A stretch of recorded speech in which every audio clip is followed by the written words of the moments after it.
Now students, let's move on to some application problems for this chapter, and the application problems are question number 15. A contract on construction job specify a penalty for the delay of completion beyond a certain date as follows: rupees 200 for the first day, rupees 250 for the second day, rupees 300 for the first day, for the third day 200, 250, 300. So these are the penalties for the first, second and the third day respectively. Now it is mentioned that the penalty for each succeeding day will be 50 more than the preceding day. How much money the contractor has to pay as a penalty if he has delayed the work by 30 days? Now students, here you have the value of A, you have the value of D, you have the value of N, 30. So what you have to find? You have to find the value of S30 using the formula n upon 2 into 2a plus n minus 1 into d. Students, मैंने आपको बताया है जब आप S30 लिखो तो directly आप लिखा करो 30 upon 2 into 2a plus 29d, ऐसे डायरेक्ट लिखा करो इसको, बिल्कुल कोई डरने की बात नहीं है, कोई संकोच नहीं करना। ये 400 हो गया, ये आपका 1450 400 और 1450 हुआ 1850 जब हम मल्टीप्लाई करेंगे तो 15 15 8 127 12 15 12 27, तो इतने रुपए उसको एज ए पेनाल्टी देने पड़ेंगे अगर वो 30 दिन काम डिले करता है। If he delay the work for 30 days then he has to give the penalty of rupees 27750. Okay, now the next question. A sum of rupees 700 is to be used to give 7 cash prizes to the student of a school for their overall academic performance if each prize is rupees 20 less than the preceding prize. If each prize is rupees 20 less than the preceding prize, पहला अगर A है तो दूसरा A minus 20 है, तीसरा A minus 40 है, चौथा A minus 60 है, इस प्रकार से। मतलब फर्स्ट टर्म A है, कॉमन डिफरेंस माइनस 20 है, n बराबर 7 है और Sn भी हमें दिया हुआ है 700। A बराबर A तो A है जो कि हमें निकालना है, sum of all the prizes is 700, n is 7, d is minus 20 क्योंकि कम हो रहा है प्राइस, कम प्राइस मनी जो है कम होती जा रही है, तो Sn is equals to n upon 2 into 2a plus n minus 1 into d.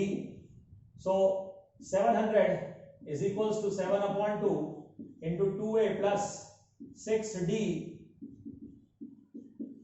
So in this way you will be getting 7 upon 2, या ऐसा कर लो आप, इसको 100 टाइम्स काट दो और यहां पर सीधा 200 लिख दो,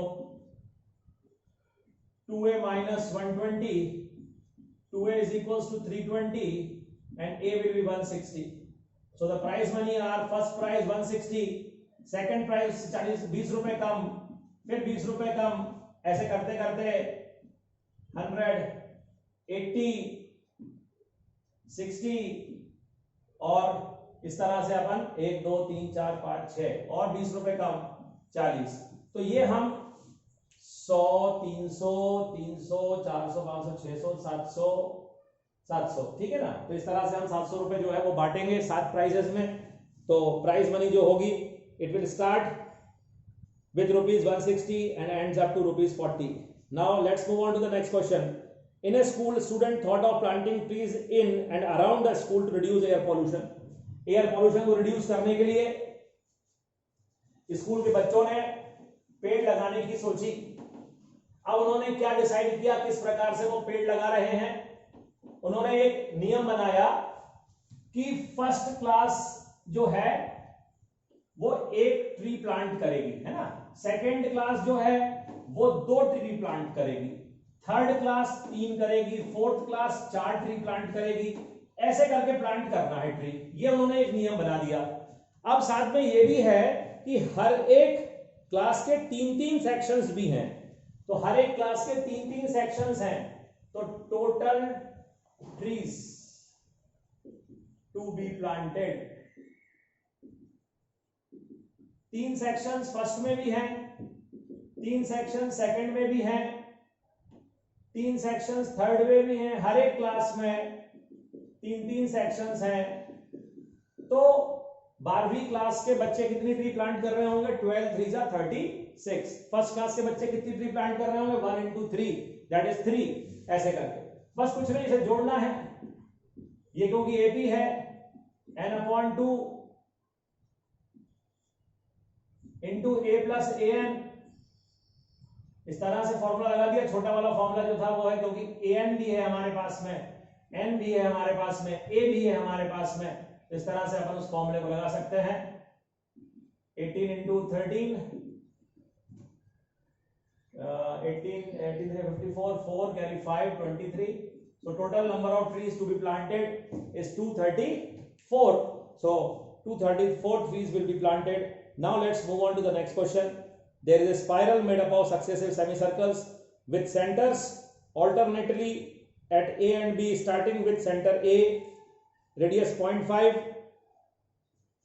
देखो बच्चों, पहले समझ लो स्पाइरल कैसे बनता है। इसमें क्या 2 सेंटर लिए जाते हैं। पहले सेंटर ए ले लिया अपन ने, सेंटर ए लेकर के अपन ने सबसे पहले सेंटर ए लिया, सेंटर ए लेकर एक सेमी सर्कल बनाया ऐसे करके, ठीक है। ये रेडियस कितना लिया? 0.5 ले लिया। फिर अपन ने सेंटर बी लिया और अब रेडियस अपन ने कितना ले लिया? 1। ये यहां से लेके यहां तक। फिर एक और सेमी सर्कल बनाया, ठीक है। थोड़ा सा और बड़ा बनेगा ये, ऐसे करके ऐसे, क्योंकि ये जो है ये 1 सेंटीमीटर होना चाहिए। पहले 2 सेंटर है, देखो 2 पॉइंट है ए और बी। पहले ए को अपन ने सेंटर माना और 0.5 सेंटीमीटर का एक सेमी सर्कल बनाया। अब बी को सेंटर माना और 0.5 और 0.5 कितना हो गया? 1। तो 1 को अपन ने अब रेडियस लेकर के एक सेमी सर्कल बनाया। फिर ए पर आ गए और रेडियस कितना हो गया? 1.5। ये फिर एक और सेमी सर्कल बना। फिर बी पर आ गए और रेडियस हो गया 1.5। देख रहे हैं आप रेडियस, ये 1.5 है यहां पर। अब अपन सेंटर कौन सा ले रहे हैं? बी। तो 1.5 और 0.5 2 हो गया। और फिर ये ऐसे करके सेमी सर्कल बनते चले जाएंगे। तो बन क्या रहे हैं? सेमी सर्कल्स बन रहे हैं। तो लेंथ ऑफ वायर निकालना है अपन को। Length of wire is equals to semi circles है, इसीलिए पाई r1 पाई r2 पाई r13 सेमी सर्कल्स बनाए जा रहे हैं यहां पर। Total number of semi circles जो हैं सक्सेसिव सेमी सर्कल्स हैं and they are 13 in number, so up to 13. So pi we will take common. R1 is 0.5, then 1, then 1.5 and so on. So this is 22/7. Finally we will write that this is AP. ये AP में A कितना है? 0.5 है, D भी 0.5 है, N 13 है। तो हम लिखेंगे 13/2 इंटू 2A प्लस 12D। इस प्रकार से ये इंफॉर्मेशन को लेते हुए 22/7 इंटू 13/2 इंटू ये कितना हो गया? 6 और 1 7, तो ये हो जाएगा 11 7 13, 11 बन जाए 11 12 13 130, सॉरी 11 143 सेंटीमीटर उस वायर की लंबाई हो जाएगी। और इस तरह से हम उस वायर की लंबाई को कैलकुलेट कर सकते हैं। अब आते हैं अपन एक बहुत अच्छे सवाल पर। लॉग्स जमाने हैं हमें। लॉग्स किस प्रकार से जमाने हैं? लॉग जमाने के लिए हम एक पैटर्न यूज कर रहे हैं। सबसे नीचे हम 20 लॉग्स रख रहे हैं, उसके ऊपर 19 लॉग रख रहे हैं, फिर 18, फिर 17। ये लॉग्स की संख्या है। लकड़ी के सिलेंड्रिकल टुकड़े होते हैं उनकी संख्या है। सबसे पहले 20 लॉग रख रहे हैं, उसके बाद में हमने 20 के बाद में 19 लॉग रखे, फिर 18 रखे, इस प्रकार से रख रहे हैं। और हमें 200 लॉग्स जमाने हैं इसी प्रकार से। तो कितनी रो लगानी पड़ेंगी हमें? सबसे नीचे वाली रो जो होगी, सबसे नीचे वाली रो में 20 लॉग्स हैं, उसके ऊपर वाली में 19 हैं, फिर उसके ऊपर वाली में 18 हैं। तो कितनी रो हमें लगानी पड़ेंगी कि हम क्या करें? उन 200 लॉग्स को जमा पाएं। तो सबसे पहले हम देख लें कि a बराबर 20, d बराबर 19 minus 20 that is -1, total logs 200, वो जो लॉग्स की संख्या है वो कैसी है, वो कितनी है, वो 200 है। तो हमने फॉर्मूला लगाया Sn is equals to n upon 2 into 2a plus n minus 1 into D. ठीक, यही फॉर्मूला लगेगा। क्यों? क्योंकि n की वैल्यू नहीं है, d की वैल्यू है, Sn की वैल्यू है, a की वैल्यू है। तो n, a, d और Sn ये चार चीजें होती हैं इस फॉर्मूले के लिए। n, a, d और Sn, उसमें से तीन चीजें हमारे पास में है, उन तीनों को हम सब्स्टिट्यूट करेंगे। 200 n upon 2 into 2a plus n minus 1 into d।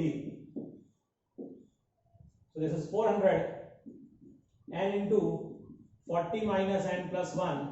So you'll be getting n into 41 minus n, and finally the equation which you will getting n square minus 41n क्या plus 400 is equals to 0. So the value of n will be equal to 25 16, because 25 into 16 is 400 and 25 plus 16 is equals to 41. So you will be getting the two values of n, that is 25 and 16.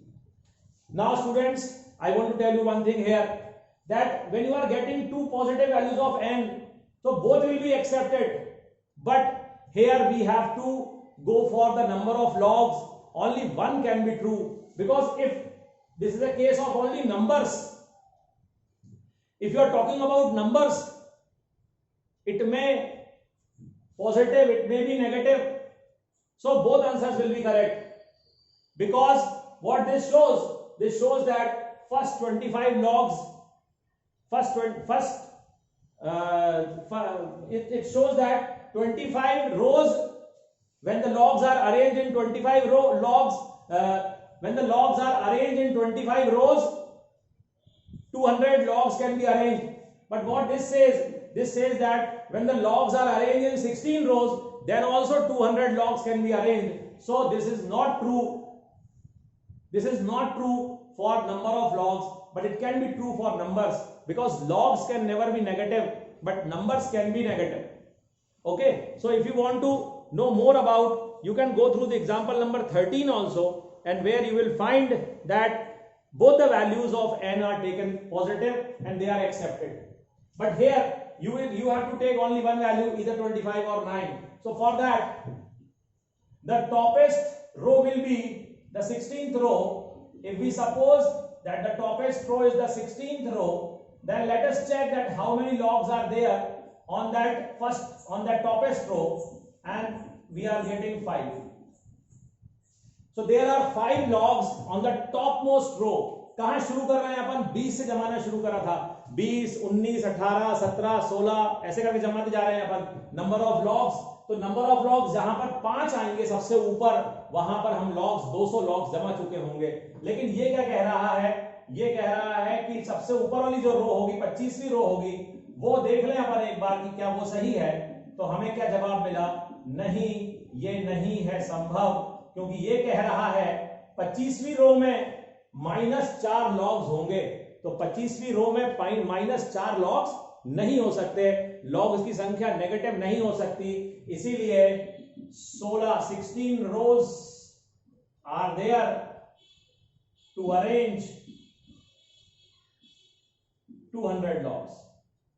200 logs को जमाने के लिए सिर्फ 16 रोज की जरूरत है। 16 रोज में हम 200 लॉग्स को अरेंज कर सकते हैं। Now one more practical problem, and that will be the last problem from this exercise NCERT, and the question is about a race.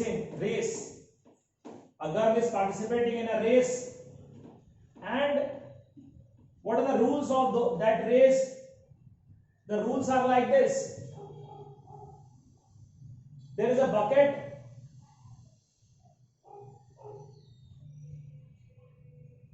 empty bucket, and 10 potatoes are kept like this. 10 potatoes are kept. There is a girl at this position. There is a girl at this position P0. This position is 5 meters away from the first potato, and the distance between first and second potato, second and third potato, third and fourth potato, and so on is 2 meters. Bucket और पहले potato के बीच की दूरी 5 metre है, और बाकी के potatoes जो हैं, पहला और दूसरा पटेटो 3 मीटर की दूरी पर है, दूसरा और तीसरा पटेटो भी 3 मीटर की दूरी पर है, और फिर इस प्रकार से सारे potatoes up to P10 10 potato तक सभी के सभी 3-3 मीटर की दूरी पर हैं। करना क्या है, इस लड़की को दौड़ना है और दौड़ करके पटेटो नंबर 1 उठाना है और फिर वापस जाना है और बकेट में डालना है, फिर दौड़ना है, पोटैटो नंबर 2 पर आना है और फिर वापस जाना है और बकेट में पोटैटो नंबर 2 डालना है। ऐसे करते करते उसको 10 पोटैटो बकेट में डालने हैं। आपको ये बताना है कि उसने कितना डिस्टेंस ट्रेवल किया। ध्यान से देखिएगा, उसने हर डिस्टेंस को P0 P1 हो, चाहे P0 P2 हो, चाहे P0 P3 हो, चाहे P0 P10 हो, जो भी डिस्टेंस है सबको 2 बार ट्रेवल किया है टोटल डिस्टेंस। क्यों? क्योंकि 5 मीटर आई फिर वापस गई, फिर 5+3 मीटर आई फिर वापस गई, फिर 5+3+3 मीटर आई फिर वापस गई। तो हर डिस्टेंस को उसने 2 बार ट्रेवल करा है। ये 5 है, ये 8 है, ये 11 है, और ऐसे करते करते तो हमारे पास 2, क्योंकि 13 टर्म्स हैं, सॉरी 10 टर्म्स हैं हमारे पास में, तो हम फॉर्मूला लगाएंगे 10/2 into 2a plus 10-1 into d, और इस तरह से हम जान जाएंगे कि उस लड़की ने कितना डिस्टेंस ट्रेवल किया। वो आ रहा है 370 मीटर्स डिस्टेंस ट्रेवल किया। So students, that's all for your NCERT exercise number 5.6, and I hope you will practice all these questions also, especially the questions on word problem, based on word problem given in this NCERT. Word problem means the application problems, they are also very important, so you must go through these problems also. Now we have some more problems, 4 or 5 problems given in our optional exercise, so let's see those questions also. The questions on optional exercise, they are also very important questions. Very important question, the first one, which term of the AP 121, 117, 121, 117, 113 is the first negative term? देखिए ध्यान से, ये एक decreasing series है, 121, 117, 113 एक decreasing series है। इसका A 121 है, इसका D 117 माइनस 121 दैट इज -4 है। आपको सबसे पहले an निकालना पड़ेगा, इसका nth टर्म निकालना पड़ेगा जो कि a plus n-1 into d होता है। a 121, d की वैल्यू 4, और इस तरह से 125 माइनस 4n आ गया। तो ये तो आ गया an, लेकिन हमें an कैसा चाहिए? हमें वो टर्म जो है, जो nth टर्म है वो नेगेटिव चाहिए। नेगेटिव मतलब लेस देन 0। nth टर्म कैसे चाहिए हमको? नेगेटिव चाहिए, लेस देन 0 चाहिए। तो हमने क्या लिखा? 125 minus 4n is less than 0, 125 is less than 4n, 125 upon 4 is less than n, और you will say that n will be greater than 4 3s are 12, 4 1s are 4। तो ये आया कि n कैसा होना चाहिए? n हमेशा 31 1/4 से बड़ा होना चाहिए। तो 31 1/4 से बड़ा, देखो n जो है, n हमेशा कैसा होता है? n हमेशा नेचुरल नंबर में होगा, ध्यान रखिएगा। n हमेशा 1 2 3 4 पॉजिटिव नंबर्स होंगे, फ्रैक्शन में कभी नहीं होगा। तो ये कह रहा है n बड़ा होना चाहिए। तो n किससे बड़ा होना चाहिए? 31 1/4 से बड़ा होना चाहिए। तो आप लिखोगे therefore 32nd term is the first negative term, 32 second term, क्योंकि n कैसा होना चाहिए, बड़ा होना चाहिए, तो 32nd भी नेगेटिव आएगी, 33rd भी नेगेटिव आएगी, 34th भी नेगेटिव आएगी, ये सारी टर्म नेगेटिव होंगी, लेकिन आपको वो पहली टर्म बताना है जो नेगेटिव होगी, which will be the first negative term, तो वो होगी 32nd term. Next question is the sum of third and the seventh term of an AP is 6 and the product is 8. The sum of third and the seventh term is 8. Third term क्या होती है, a plus 2d. Seventh term क्या होती है, a plus 6d. तो कितना हो गया, 2a प्लस तो a प्लस 4d, ये हमारी फर्स्ट इक्वेशन आ गई. और इन्हीं का प्रोडक्ट जो है, and the product is 8, sorry, the sum is 6, sorry, the sum of the third and the seventh term, the sum of the third and the seventh term is 6 and the product is 8. 6 है, 6 and the product is 8. So a plus 2d into a plus 6d is equals to 8. What is a? 3 minus 4d plus 2d. What is a? 3 minus 4d plus 6d. यहां से a निकल आएगा ना, 3 minus 4d. तो ये क्या हो गया, 3 minus 2d. ये क्या हो गया, 3 plus 2d. क्या हो गया ये, a minus b a plus b क्या होता है, what is a minus b a plus b? It is a square minus b square. So 9 minus 4d square is equals to 8. So 4d square is equals to 4d square is equals to 1. Okay, so d square is equals to 1 upon 4. So d will be equal to plus minus 1 upon 2.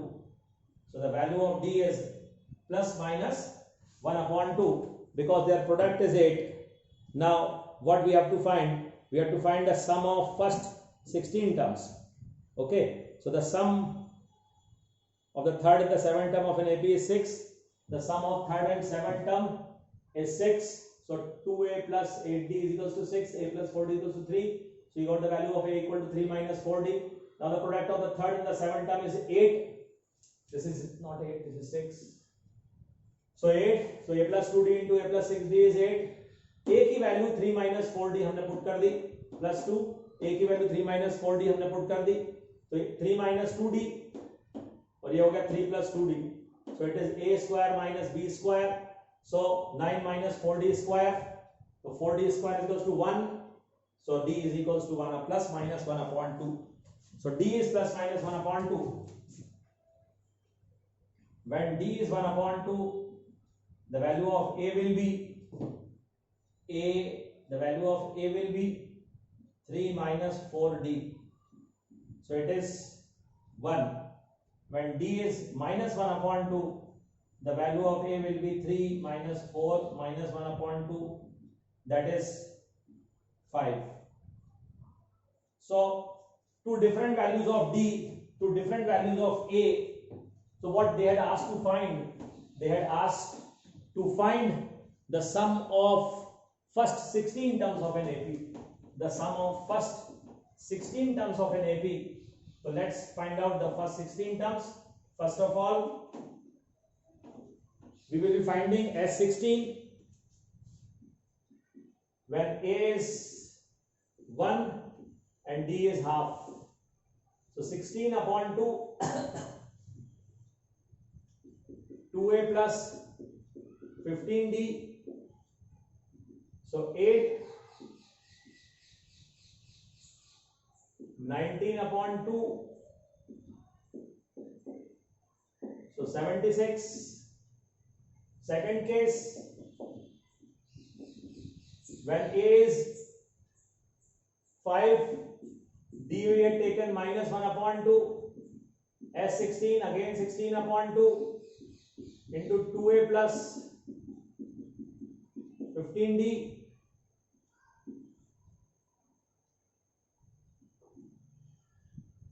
So this is 8. So 20 minus 15, 20 minus 15, that is 5 upon 2 So 20.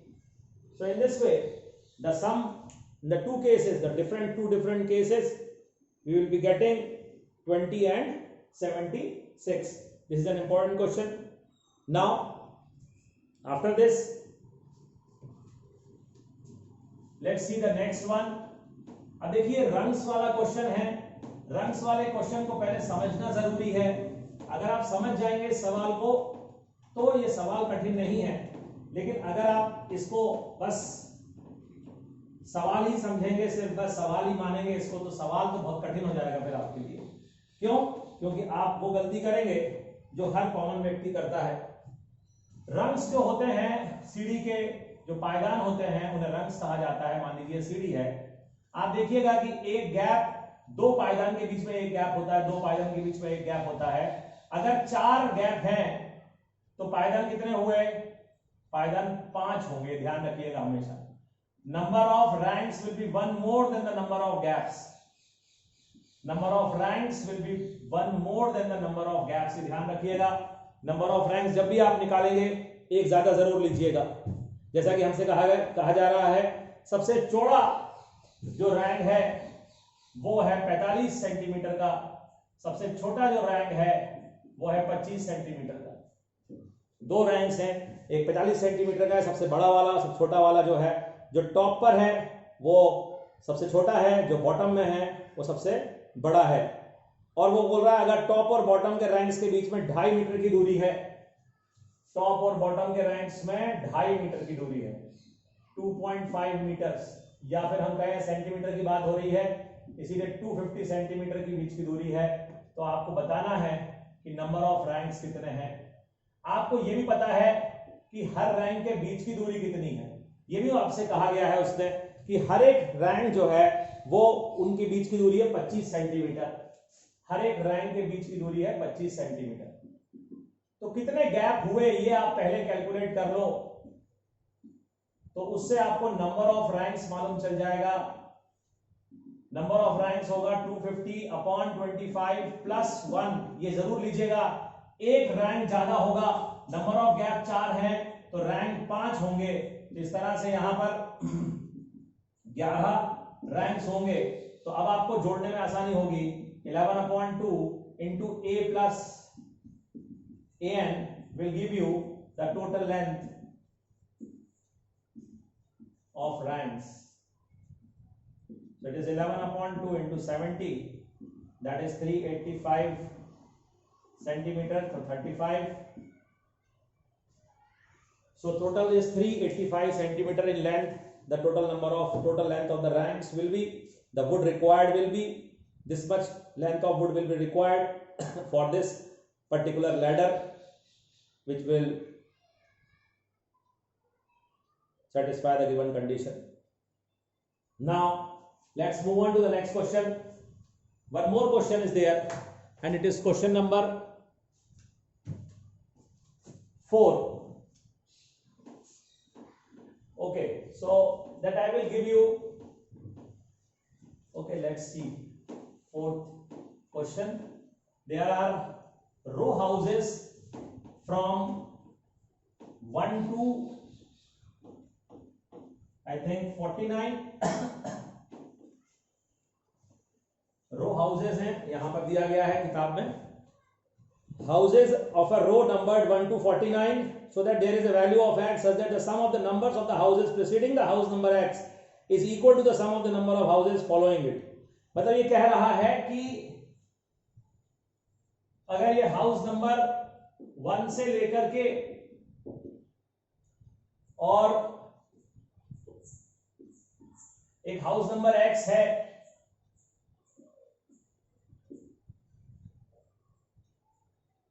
और कहां तक है ये 49 तक है. मान लीजिए यहां x है, यहां x - 1 है और यहां पर x + 1 है. ये समझाता हूं मैं आपको. टोटल कितने घर हैं? टोटल घर है 49.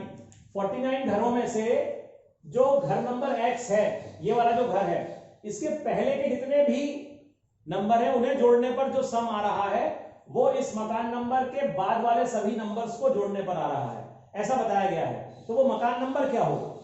ठीक है, तो मकान नंबर अपन ने उसको x मान लिया। अब x के पहले कितने नंबर है, 1 से लेके x माइनस 1 तक, तो 1 से लेके x माइनस 1 तक कितने नंबर हुए, x माइनस 1 नंबर हो गए, ठीक है ना, x माइनस 1 नंबर हो गए। तो n की वैल्यू क्या हो गई, x माइनस 1, a है 1, d भी है 1, तो n upon 2 into 2a plus n minus 1 into D. अब n की जगह पर क्या लेंगे, x माइनस 1 लेंगे ना, क्यों, क्योंकि हमें यहां तक जोड़ना है 1 से लेकर के n माइनस 1 से लेके x माइनस 1 मकान नंबर तक, 1 से लेके 10 मकान नंबर तक 10 घर होंगे, तो 1 से लेकर x माइनस 1 मकान तक कितने मकान होंगे, 1 से लेके हाउस नंबर x माइनस 1 तक x माइनस 1 मकान होंगे। जिस प्रकार से हाउस नंबर 1 से लेकर के हाउस नंबर 10 तक 10 हाउसेज होते हैं, ठीक उसी प्रकार से हाउस नंबर 1 से लेकर के हाउस नंबर x माइनस 1 तक x माइनस 1 हाउस होंगे। तो number of houses x minus 1, पहला हाउस जो है उसका नंबर 1 है, कॉमन डिफरेंस 1 के साथ में बाकी हाउस नंबर डाले गए हैं, तो इसका सम हो जाएगा ये। अब उसके बाद कितने हाउस बचे, अब आपने यहां कहां से लेना है, यहां से लेना है। अब आपको x प्लस 1 से 49 तक कितने नंबर हुए ये आपको नहीं पता, क्योंकि x हमको नहीं पता, इसीलिए हमें x प्लस 1 से 49 तक नहीं पता। लेकिन हम जानते हैं कि हम 1 से लेकर के x हाउसेस को उसमें नहीं ले रहे हैं। कहां से, 1 से लेकर x हाउस नंबर x तक अपन नंबर नहीं ले रहे हैं ना, अपन तो उसके बाद से जोड़ रहे हैं। तो कितने हाउस हो गए, अब हमारे पास में x हाउस अगर हम हटा दें तो हमारा n हो गया 49 माइनस x और a हो गया x प्लस 1, क्योंकि पहला मकान नंबर क्या है हमारा, वो है x प्लस 1, और n ये हो गया। d तो भैया 1 ही रहेगा, क्यों d 1 रहेगा, क्योंकि जो नंबरिंग है वो नेचुरल नंबर में ही है, इसीलिए d जो रहेगा वो 1 ही रहेगा। तो 2a plus n minus 1 into D, ये इस प्रकार से हो जाएगा। ये हो जाएगा x minus 1 upon 2 plus x minus 2, तो x into x minus 1 upon 2 हो जाएगा। ये हो जाएगा 49 माइनस एक्स अपॉन 2, यहां पर हो जाएगा 2x plus 2 plus 49 minus x minus 1, 49 minus x, ये अपॉन टू अपन हटा दे रहे हैं, तो 49 50 हो जाएगा, 2x minus x, x minus x plus 50 है ना। तो कितना हो जाएगा, ये x square minus x is equals to minus x square 49x minus 50x minus x plus 5 carry 4 5 4 24, ये आ गया। तो 2x square is equals to 2450, x square is equals to 1225, so the value of x is 35, so that house number is 35। वो जो मकान number है वो कितना है, वो 35 है।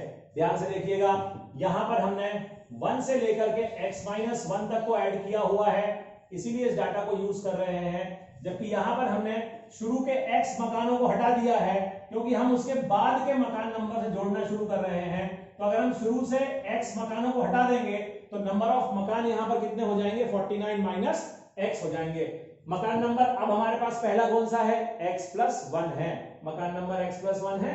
अब d कितना है, वो तो 1 ही रहेगा, उसके हिसाब से हमने ये कैलकुलेट करा है और हमें वो मकान नंबर मिल गया जो हमें कैलकुलेट करना था, वो है मकान number 35। Very important question from examination point of view.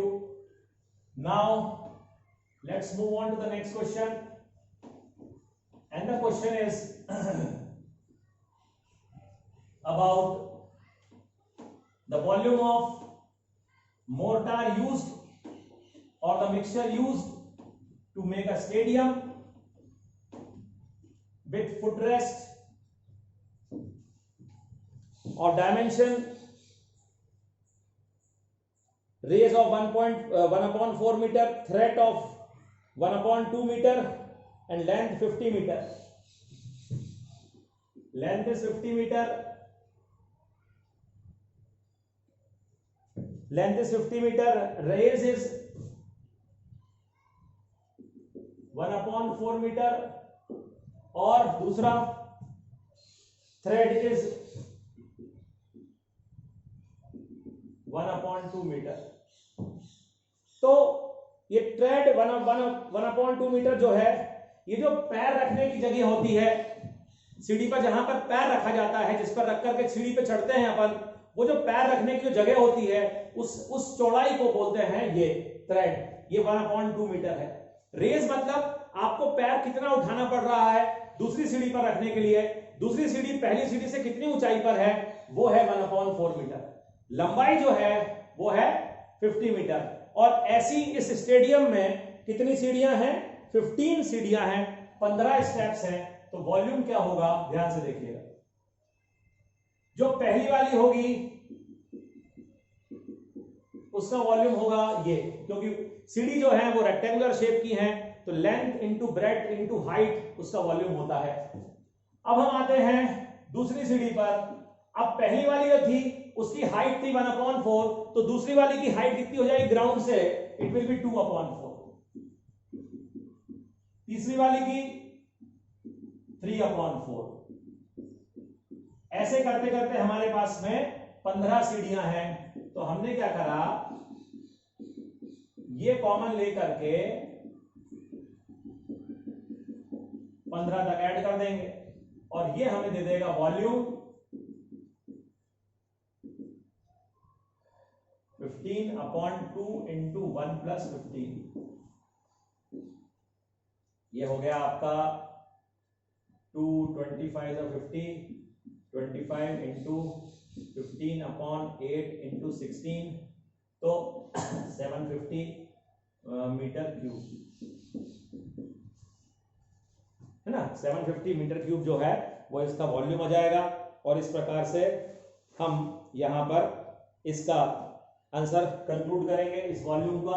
अब आप कहोगे सर पहली वाली की हाइट 1/4 है, दूसरी वाली की 2/4 क्यों हो गई, तीसरी वाली की सबकी हाइट तो 1/4 है।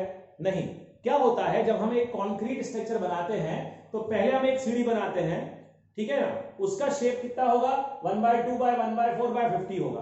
फिर उसके पीछे जो दूसरी सीढ़ी बनेगी उसकी हाइट एक और रेक्टेंगल रखाएगा उसके पीछे, और उसकी हाइट जो होगी जस्ट डबल होगी पिछली वाली की, बाकी सब कुछ सेम रहेगा।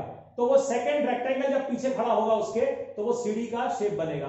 ऐसे ऐसे करके कंक्रीट स्ट्रक्चर बनाए जाते हैं। जो हॉलो स्ट्रक्चर होते हैं वो वहीं वहीं जोड़ जोड़ के बनाए जाते हैं, लेकिन जब हम कंक्रीट और सॉलिड स्ट्रक्चर बनाएंगे, क्योंकि हम यहां पर एक फुटबॉल का स्टेडियम बना रहे हैं, तो वो जो है वो बहुत हल्का सा या बहुत कमजोर नहीं हो सकता, उसकी स्ट्रेंथ हमें बहुत रखनी पड़ेगी।